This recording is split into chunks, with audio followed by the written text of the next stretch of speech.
So hello, I just got back from a nearly 2 week long trip to America, and there are 3 videos from that coming out next week with a bunch of new photos, which is really exciting, but also a lot to do. So I thought for this week we'd do something a bit easier and more lighthearted, which is my photography favourites version 2, which is hopefully going to be some things that you can draw some inspiration from, or just nice things to look at. So first off, we'll start with some books.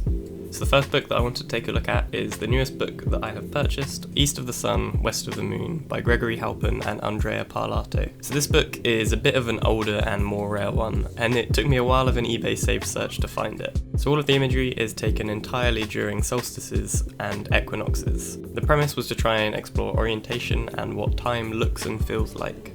All of the photos are beautiful, and I'm really glad I was able to pick it up. It might be hard to find it, there weren't many printed, but maybe if you have some patience, or maybe you can just enjoy photos you can find online or in this video.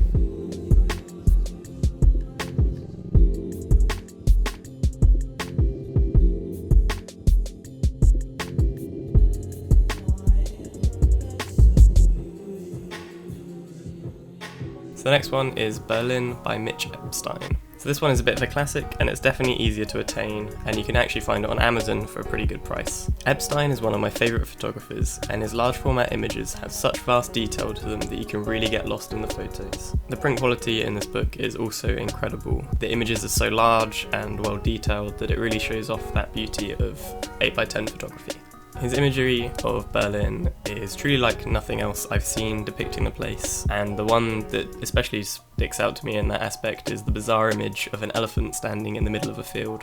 It's just odd. I didn't know that was a thing. The whole book's kind of idea is about him being from a Jewish family, and he wasn't allowed to visit Germany, and then he started working with Steidl, who are a German printing company, so he had to visit there. And it's kind of about his exploration of the city of Berlin.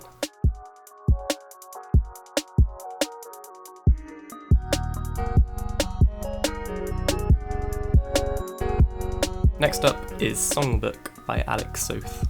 Soth is more than likely my favourite photographer, and this is probably the only book of his I can ever reasonably afford without selling one of my vital organs. It's his most recent book, and it's full of black and white imagery shot in the style of old-fashioned press photography, revisiting the beginning of his photographic career when he worked for a small newspaper.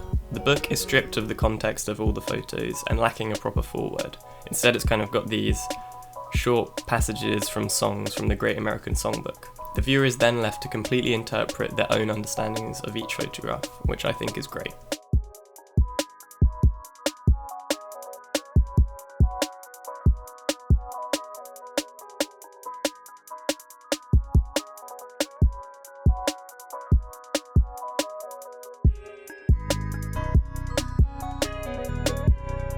And last up is Negative Feedback Issue 2. I know I played this joke last time, but it's still available, and it's cool, and now I'm back in the country, I can actually ship it to you. So get it if you want. New to the segment, I thought we'd throw in an Instagram shout out. So for this one, we're going with Taylor Dorrell. I only just stumbled upon them. I don't really know their whole story, but I know they're posting really amazing photos, and they're definitely worth a follow. Also, why not give a look to Tom Westbury? He's someone I've been following for a really long time now.